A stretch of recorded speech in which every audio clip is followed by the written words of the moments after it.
Link up, my nigga, let's link up. Ladies and gentlemen, welcome to another episode of the Link Up. It's your boy, Retro Jersey Ron the Don. You know, this is another edition of Off the Court. Of course, I had to bring in my co-host, the man, the myth, the man that claims there's mountains in Minnesota, Mr. Ty.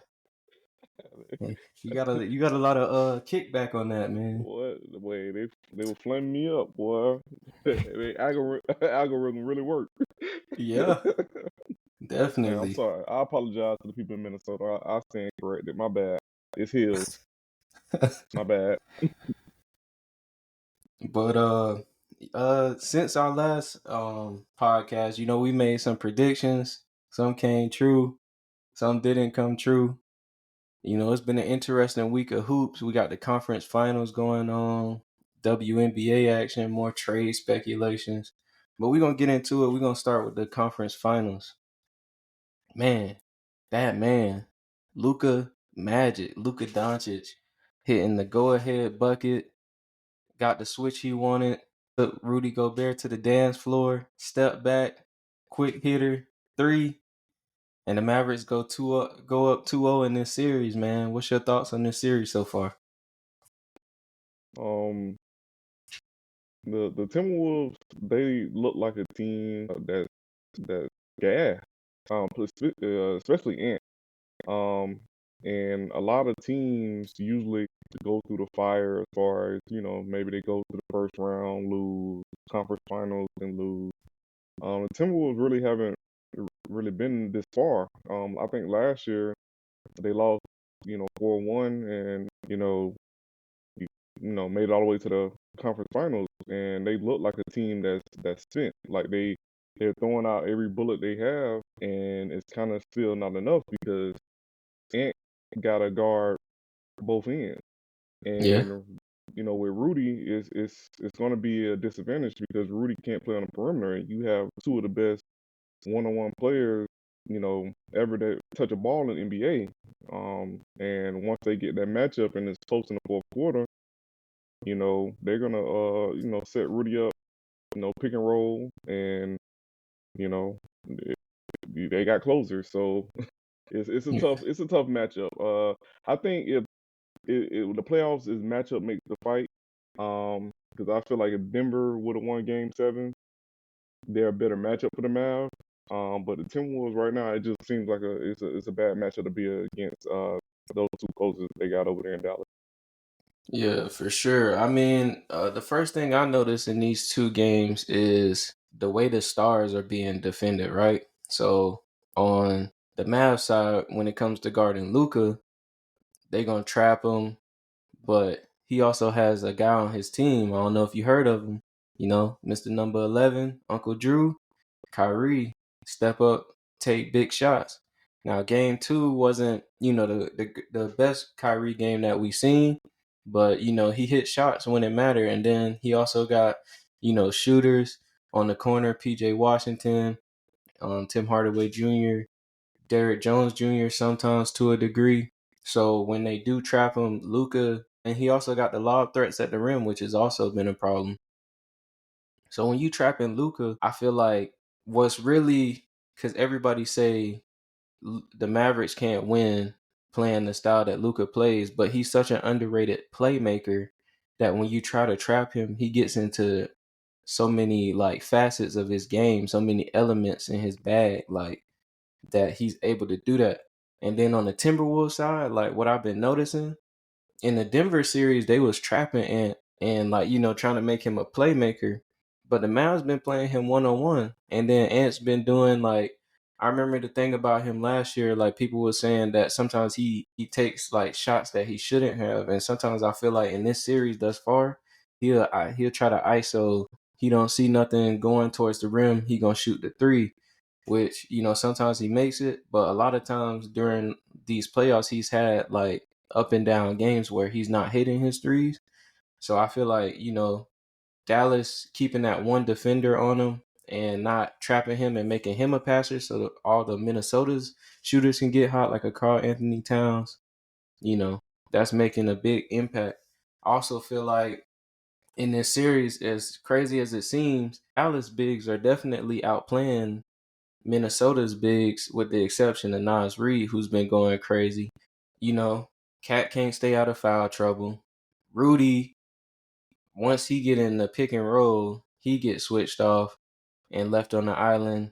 The defensive player of the year talk comes into question because it's like, now it's 1-on-1, and can he really move his feet well to guard somebody like Kyrie or Luka? So in that series, I mean, like with that being said, it's definitely a tougher matchup for the Minnesota Timberwolves, because like in the past rounds, you got the Nuggets, who lacked the depth and was like post centric, so they playing out of the post a lot with Jokic.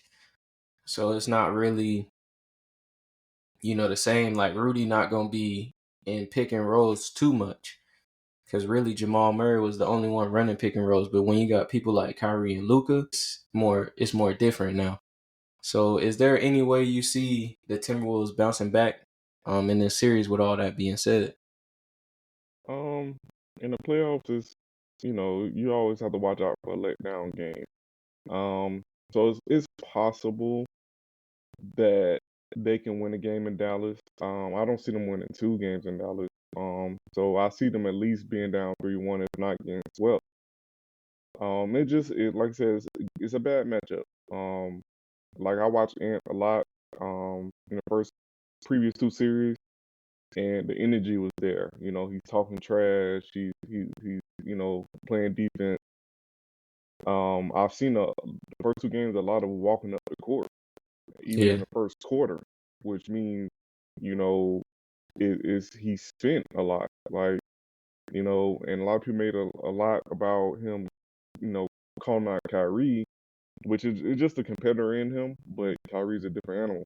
Like, a lot Mm. of people forgot, that 2016 Kyrie, and he's putting a lot of people back on notice, you know, despite the things he went through the past few years.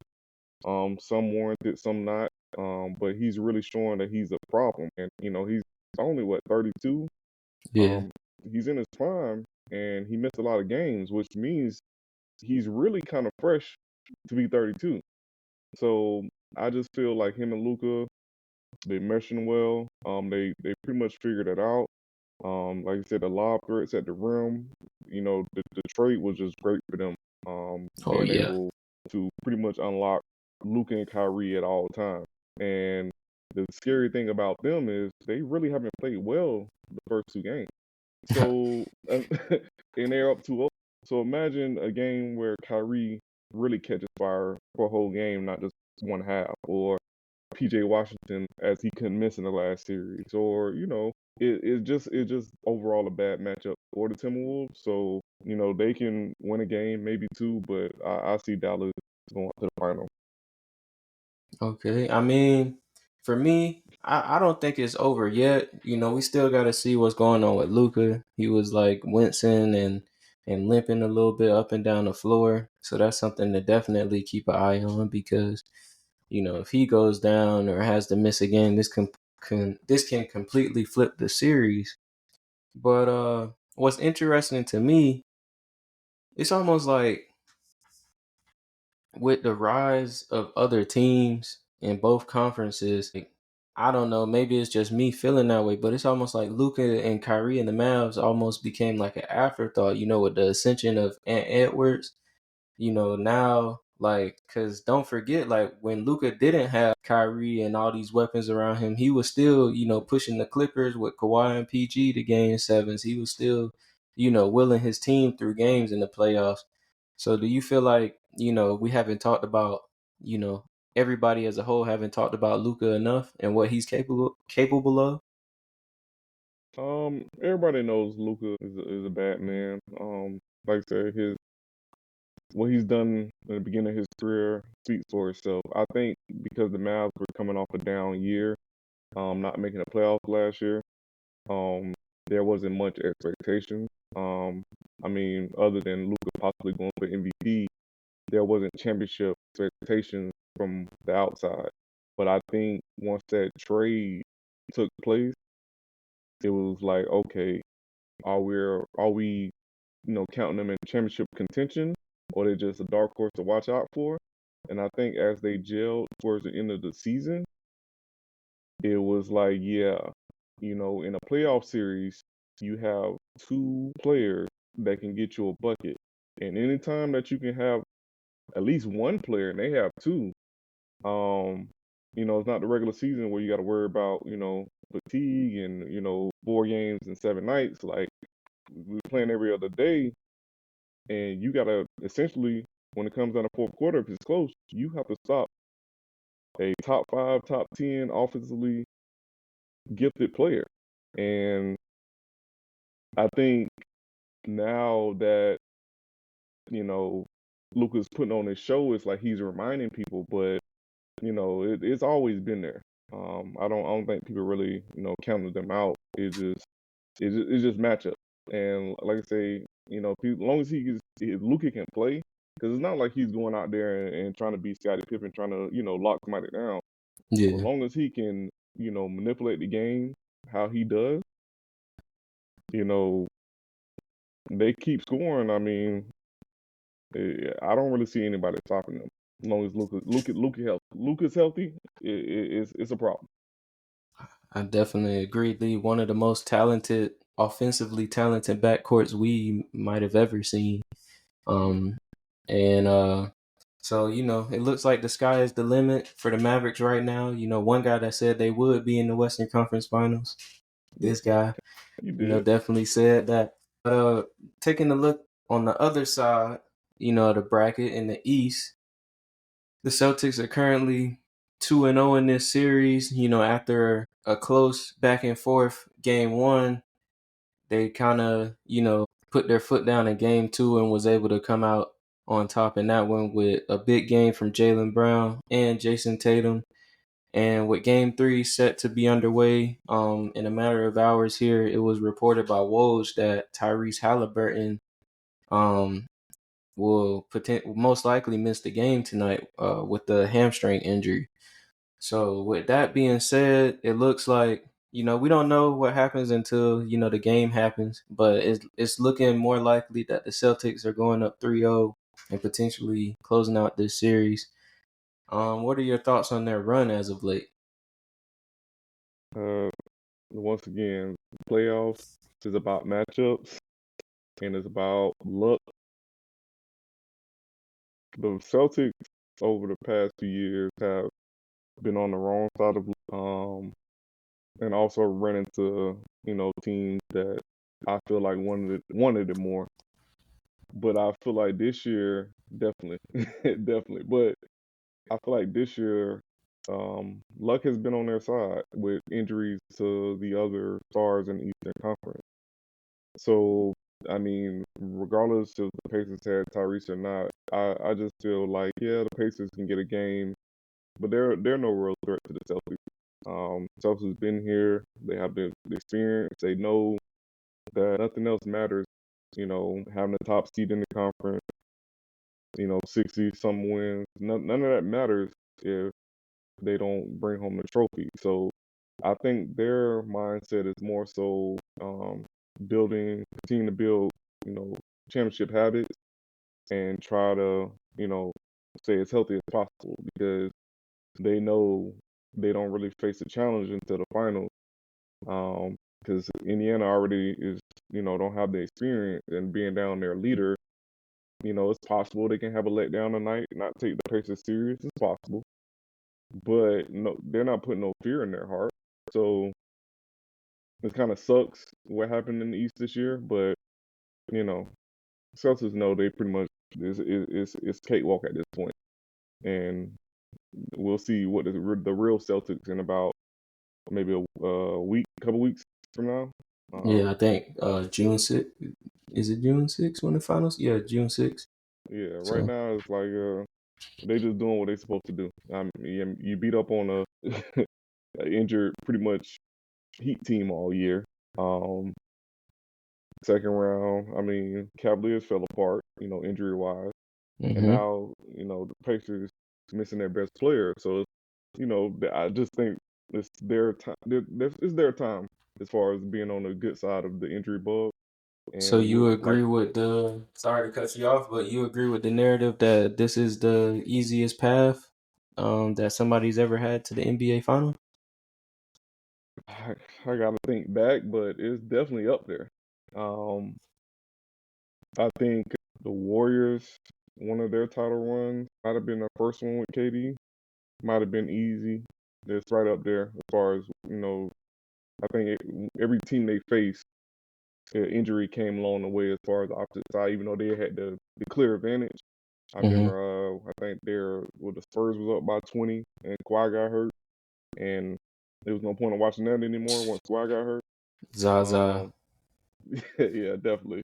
Uh, but yeah, it's up there, definitely, as far as easiest path.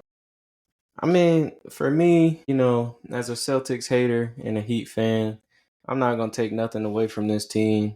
They bench is not the most talented. They are without Porzingis.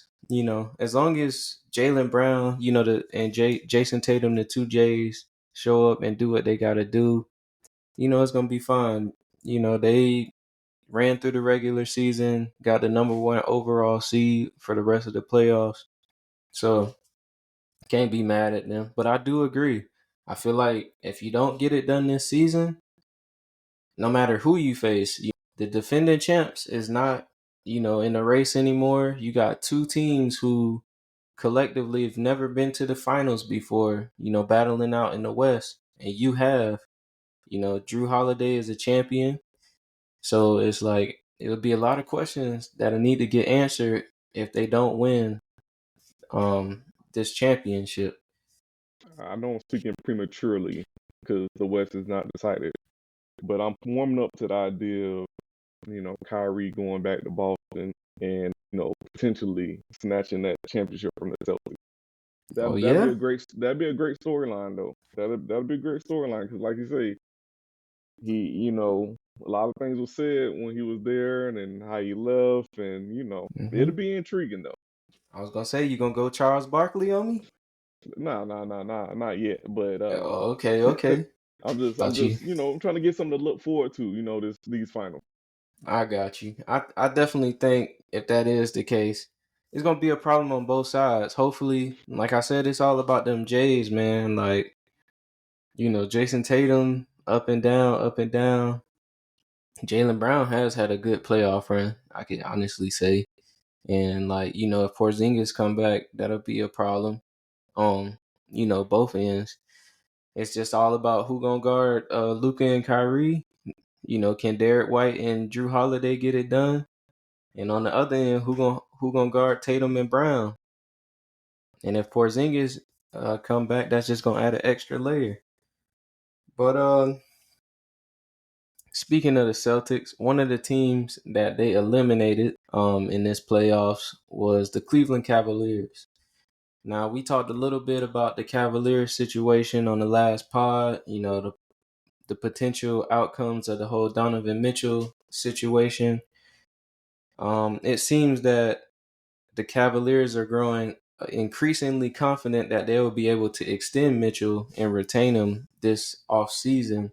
We saw them fire JB Bickerstaff. There was reports that Dan Gilbert is going to be heavily involved. I think that came via Brian Windhorst on Cleveland radio. What are your thoughts on this situation? I know I asked you last week, being that all this information is at hand, do you still see Donovan Mitchell in the Cavaliers jersey next season? I want to start out by saying I'm hoping I'm wrong about this, but it kind of seems like he wants to stay. There's been reports that he and the coach didn't really get along. Also, one of the Morris twins came out and stated that there was issues in the locker room um, between certain players and the coach. And usually, a coach doesn't get fired unless the star player signs off on it. That's usually how it works in the NBA. So it's looking like they're trying not to lose another star, Mm-hmm. um, and they're going to cater to what Donovan Mitchell wants. And if that's the case, then it's looking more and more like that, more likely that he's staying in Cleveland. So if he stays in Cleveland, obviously there's, reports that if he stays in Cleveland, Darius Garland might want out. The two big lineup not necessarily working. Do you see this Cavaliers team actually getting better by keeping Donovan Mitchell and getting rid of Allen and Garland? I know it depends on what they get back. It's been reported, maybe a trade for Brandon Ingram, sending out either Garland or Allen in a trade. I could see Garland and San Antonio maybe. They might be interested. I know it depends on what they get back, but seeing how the East is getting more and more competitive, do you see Donovan Mitchell leading the Cavaliers to a conference finals, NBA finals if he does stay? Me personally, I don't see it. But all reports are saying that's where he wants to be. Like I said, he's a New York guy. Um, right now the Knicks don't really need him, so that ship is kind of sailed. So it kind of seemed like he wants to take a hold of his franchise and be the reason why they're relevant or successful. But as currently constructed, they're a solid team. But like you said, a lot of pieces are going to have to be moved. You know, because he wants to stay. So I don't really see them, being a top four, top five seed, in the East. So then it begs the question of why. I guess we'll find out as the summer goes, but no, I don't see them staying in contention if he stays. Yeah, I hate to say it this way, but it does all depend on who they get back. It depends on the ascension of Evan Mobley. Is he going to turn out to be the player that everybody thought he was? Maybe Chris Bosh 2.0. Hmm. Is he going to reach his fullest potential? If he does, I could definitely see, them potentially get into a conference finals. Especially like once Garland is out of there, Mitchell will have the ball more, be able to make more decisions. You surround him with more shooters to get him scoring help. That should ease the pressure off of him to in an environment that they can survive the East. Especially if it's a year like this year. People go down left and right. Maybe something could break right for them. But as far as Donovan Mitchell, I don't know. I never seen him as a 1A type of guy personally, but he's no doubt all NBA type caliber player. You can make the argument in that draft class, he's the second best player behind Jason Tatum. You got Bam in there, Fox, guys like that, but you can make the argument that behind Tatum, he's the second best. So, I wouldn't be shocked if they do have great success, but it does depend on what coach they bring in there, the type of culture that's set there. Hopefully for him, it does remain competitive if he stay. For selfish reasons, I'm hoping he come to the dark side, the red and black side. But, we shall see. Being that Donovan Mitchell is a former All NBA player, I believe. Is he? I don't even know. I'm just I think he made third team one year. Somebody out there probably gonna fact check me again, but I want to say at least third team. I mean, one of his years Hey, in it might have been his first year in Cleveland. I think he was third team. I mean, uh, if he didn't, he's definitely all NBA talent. That's for sure. have you gotten a chance to see the All NBA teams? I wanted to get your opinion on this. I did. Um, I had one guy I wanted on there, you know, selfishly, but Okay. after looking at the team, I don't really see one person that you can take off. So all in all, that means they voted correctly. If you don't mind, who was this guy that you wanted to see on there?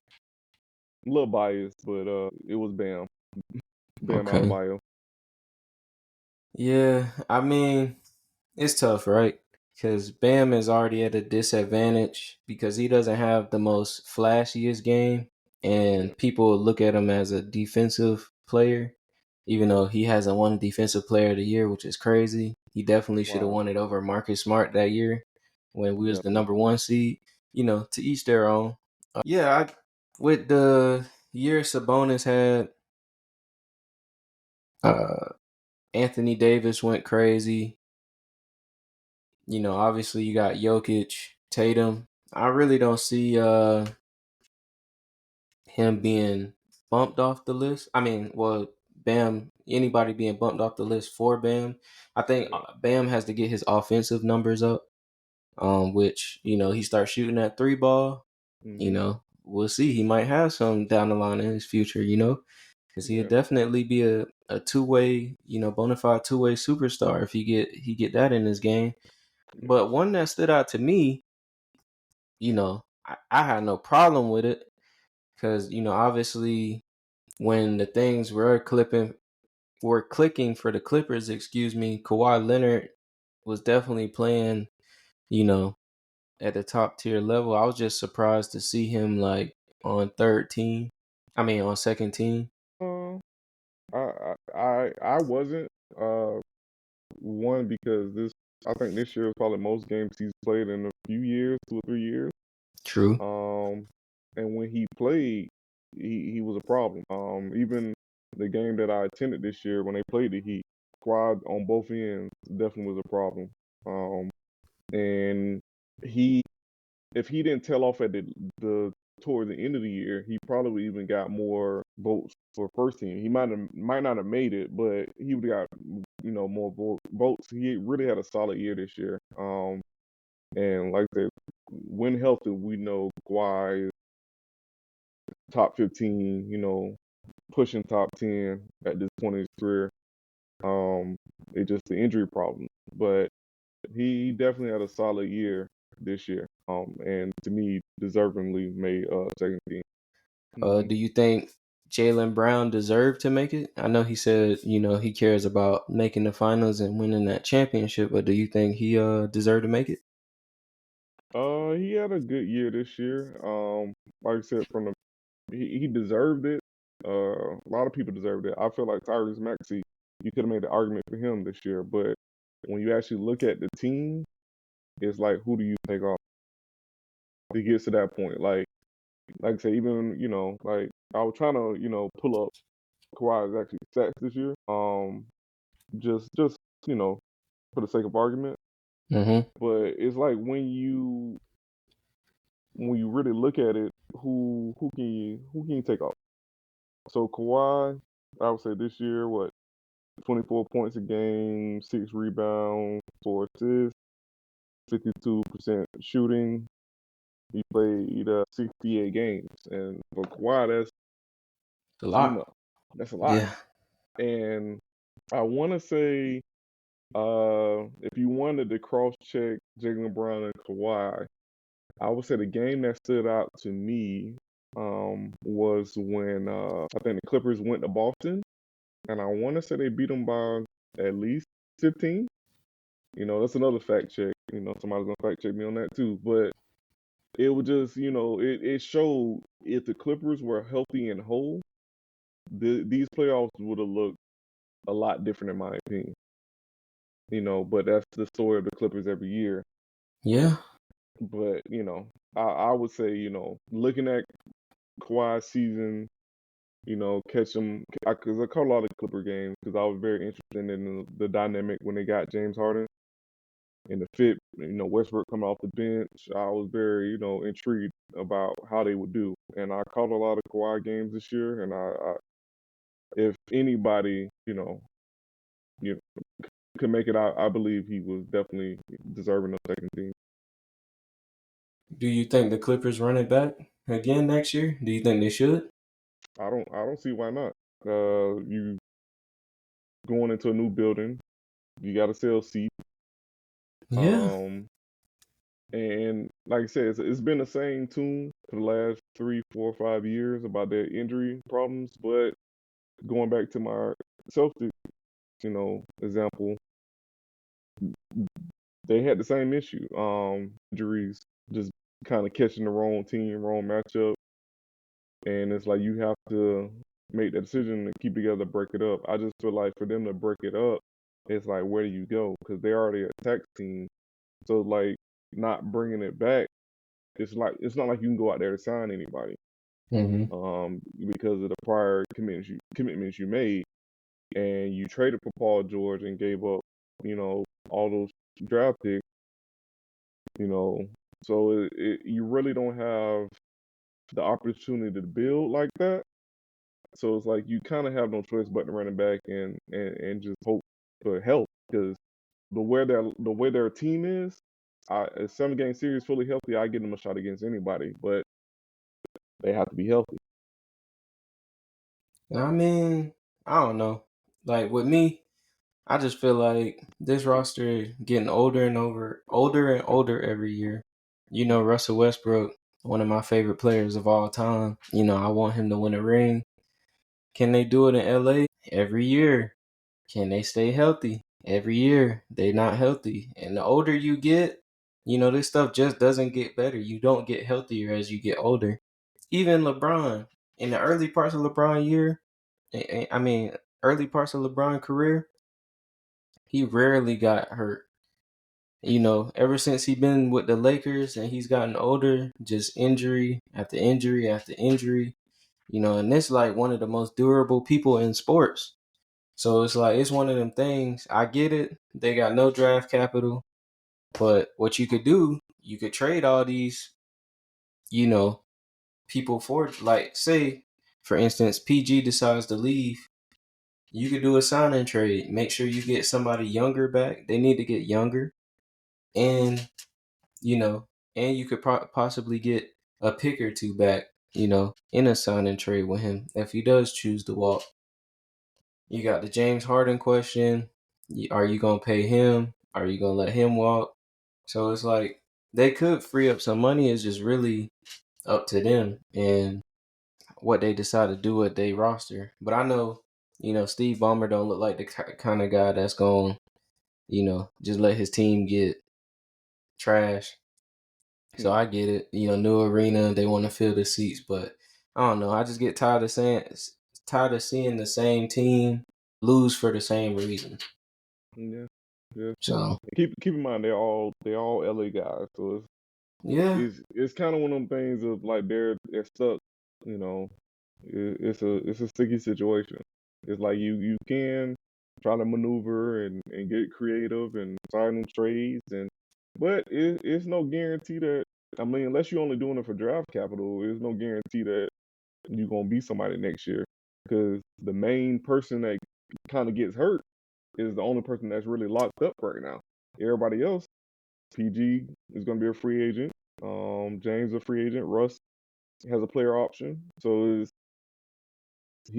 that's the main piece. And does PG want to come back and play with that main piece, seeing that the last few years it just hasn't worked. But hmm I think PG is the key to this.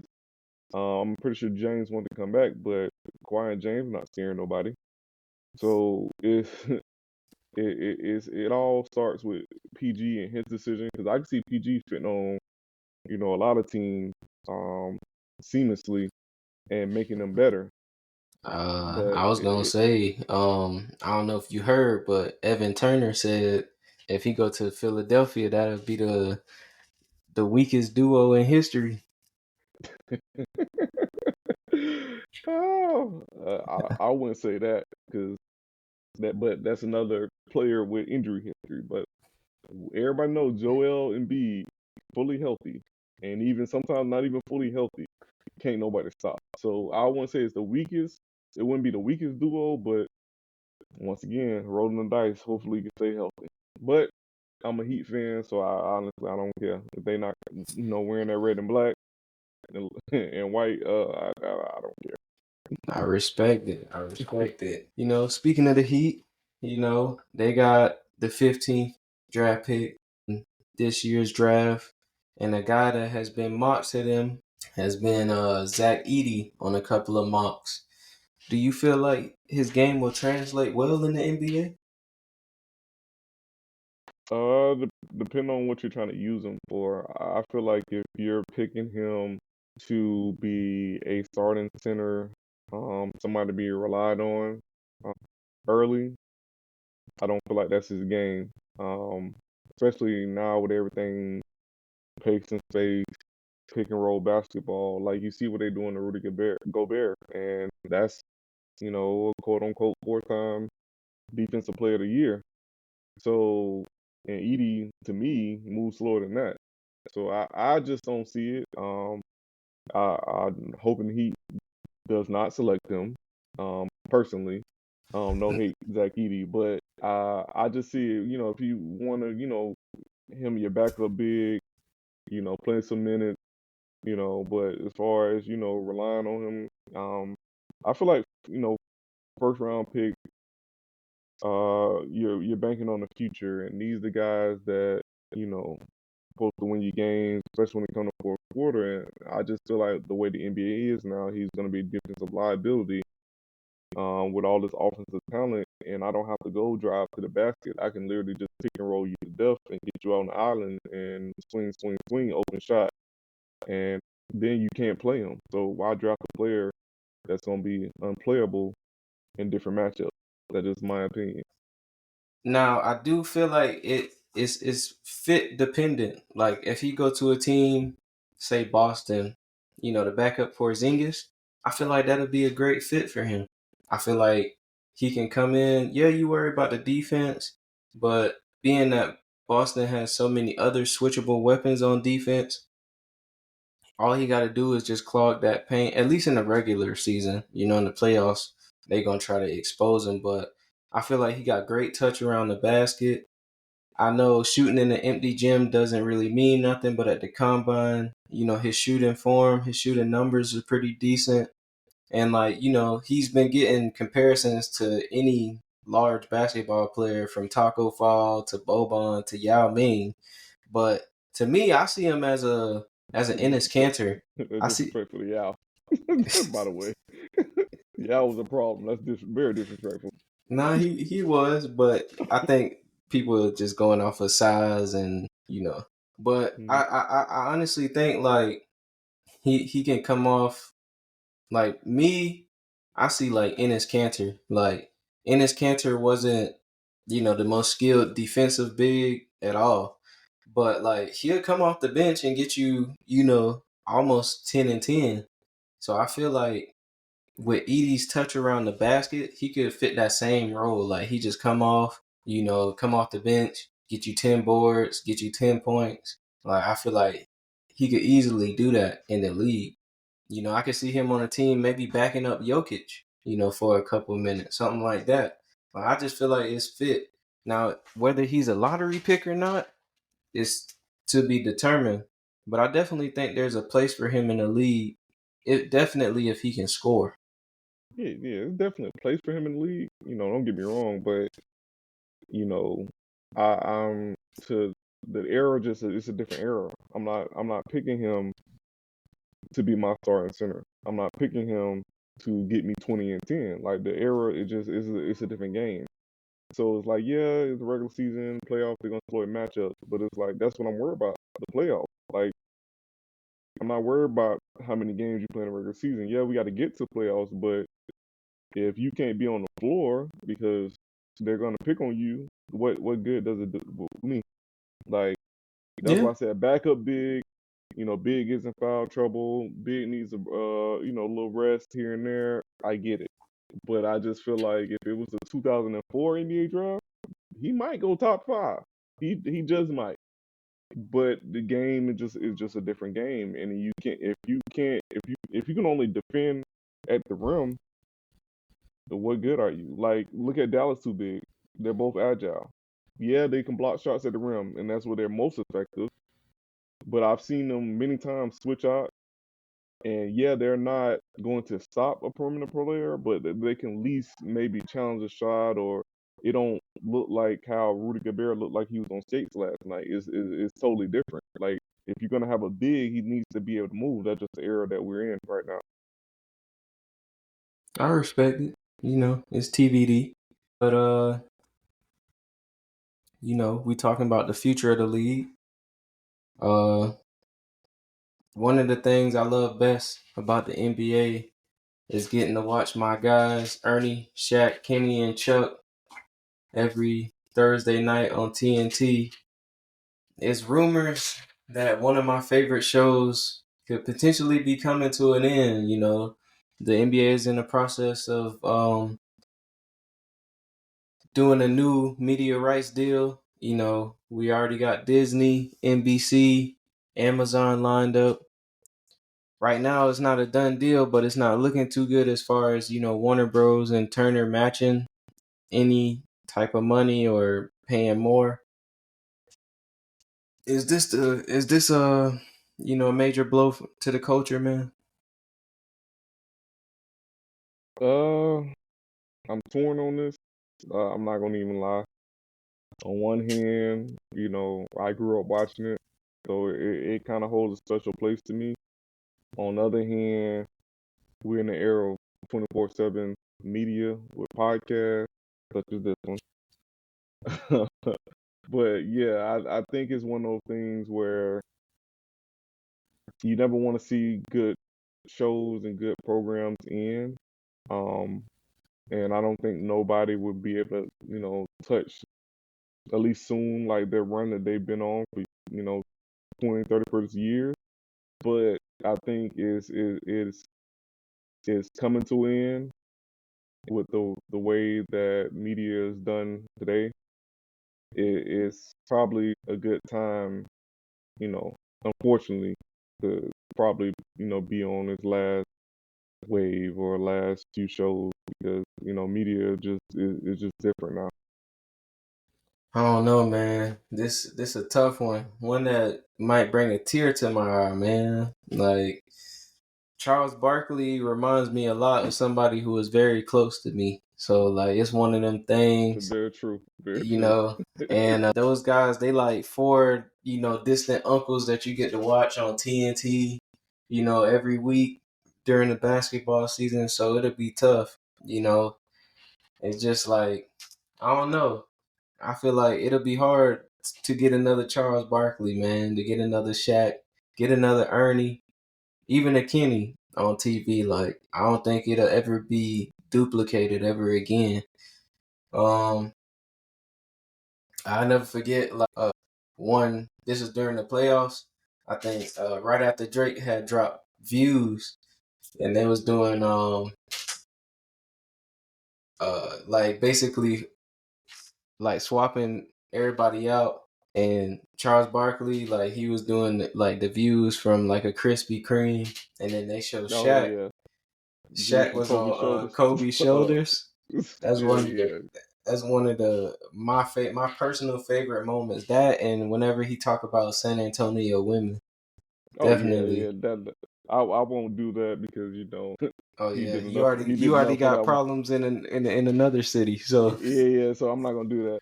But what I will say is, our toughest time I would say during COVID, they were definitely a breath of fresh air as far as being able, to commentate on the bubble.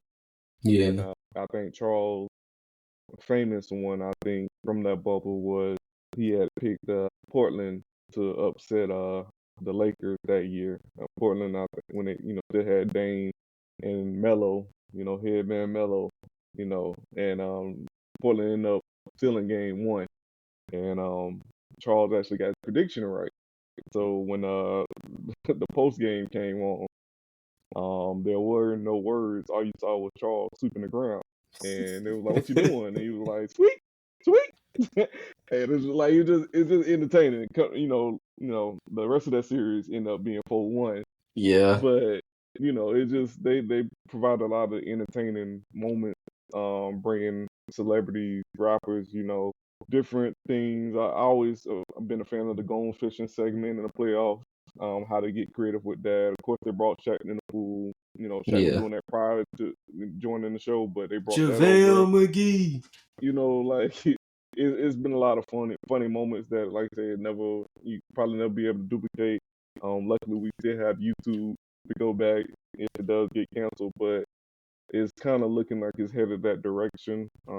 So me personally, I'm trying to enjoy every moment that they have left. That's why, even though I'm picking Dallas to win this series, I'm kind of hoping it does get extended to Game 7, just to get some more shows, more commentary before Definitely. it possibly ends. Definitely. I mean, it'll be a sad end of an era. I don't expect them to work forever or anything like that, but it'd just be definitely a loss. But we entering a new era specifically in women's basketball. And life has been tough for, our girl Caitlin Clark, man. She definitely getting a welcome to the league, initiation every game she step into. I don't know if you saw that foul against the Seattle Storm. Yeah, I seen Uh, that.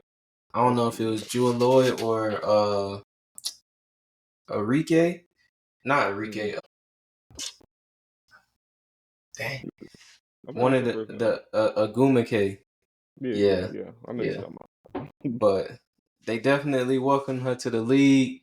It's been causing a stir on social media. Somebody, we saw Angel Reese tweet after they beat the Liberty, and I quote, "And that's on getting a win in a packed arena, not just because of one player on our charter flight." Hashtag Skytown. A lot of people, believe this was a shot at Caitlin Clark. Um, like, what is your thoughts on this? Because some people are saying it's a racism thing. Some people saying that the WNBA players are just hating. Others are saying they should be appreciative because Caitlin brought a lot of eyes and value to the game. What's your thoughts on this? I see it, I see it as hate. You have somebody that's coming, through and changing things, changing narrative. You know, I just feel like, as a competitor, I understand because you feel your value in yourself. But at the end of the day, like she's putting eyes on things that nobody really cared for. So, it was well documented of how they had to take public, you know, planes and be in, airports just like, like they wasn't on a professional team. And now, Yeah, with the teams getting charter flight, like, it's got something to do with the star power. Like, let's just be honest. And, it's kind of it's a target on her back right now, but I just feel like it's gonna build character, lay down the line for her. But it's definitely some unwarranted hate. You can't help who you are, how you play. Like just you. Um, it's been some NBA players, early on their career kind of went through the same thing. Like I was gonna ask that. I watched the video yesterday where LeBron was saying that he actually has clips of what his teammates said before he even joined the Mm-hmm. Cavaliers, as far as, an 18-year-old won't be able to do this, and, he come to play with us and he could just watch us do what we do. And it when you're, destined for greatness, sometimes, the hate comes with it. You have to be able to embrace the hate as much as you do the love. And, that's just how I feel. But like I say, as long as her play keeps, getting better, you know what I'm saying? People giving her a rough time. Like, she just came off an NCAA tournament run, like, and you playing with different people. The pace of the style of play, the pace is different. But, I feel like once she gets her footing under her, she'll be good to go. And, you don't have to worry about the hate. Just let your game do the talking, and then it'll eventually shut people up. Yeah, I'm glad you brought up the LeBron thing because I was gonna ask you because like to me it felt very similar from when he had got in the league and everybody like y'all crowning this person as the next face of the league and he had to go through all that stuff, you know, just to get to where he is today. And the thing that blows my mind is like, do people not realize the whole point of like a team getting the number one overall pick is because the team that previous year sucked. So do they expect her 100%. to like? She just one person. Shout out Aaliyah Boston, Kelsey Mitchell, who been balling. But like she's still just one person. They can't just change it around, in 1 year. Like I don't even know if that's ever happened.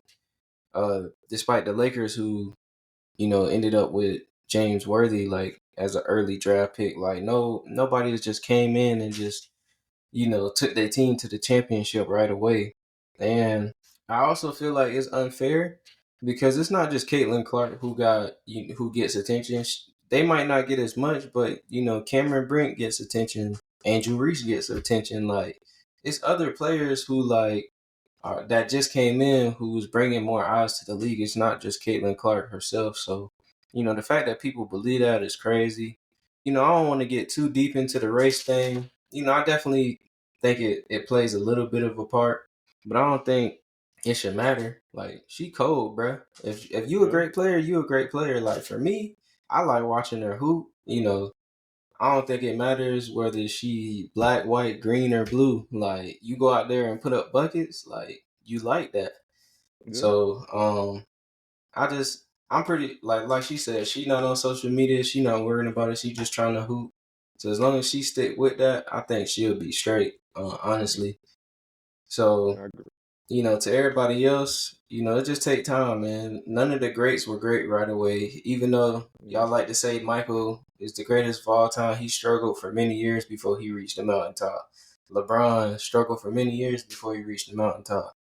Steph Curry almost got traded, bruh, you know, before he reached the mountaintop. So it's just gonna take time. It's gonna take a couple of years. One person can't do it themselves. So yeah. that's all I got to say about that. Before we get up on out of here, anything you want to say, address, them people on your back. So, Hey, man. I just wanna, cause one thing y'all probably don't know about me, I don't think I addressed this last podcast, but I'm a Minnesota Viking fan. So this really hurted me that y'all came after me about me saying about the mountains. I apologize. I ain't never been to Minnesota. That's on my bucket list to go to a Minnesota Viking game in person. So I'm glad that I ain't gotta drive up no mountain, climb up no mountain, or nothing to get where I need to go. I appreciate y'all letting me know that. But on serious tip, I just apologize for saying this mountain. But other than that, nah, you know, it's been a very interesting, playoff. I'm more of, football guy, but I like my basketball too. And basketball this year has definitely kept me entertained, until football season come. And that's probably when y'all really gonna see the real, personality come out. 'Cause definitely, diehard football fan. But outside of that, no. I just, want people to stay blessed, stay healthy. yes, sir. And on that note, we up out of here. As always, I'm your host, Mr. Retro Jersey himself, Ron the Don. My co-host for Off the Court, Mr. Ty. Follow him on the gram. We're going to put that on here, and we out.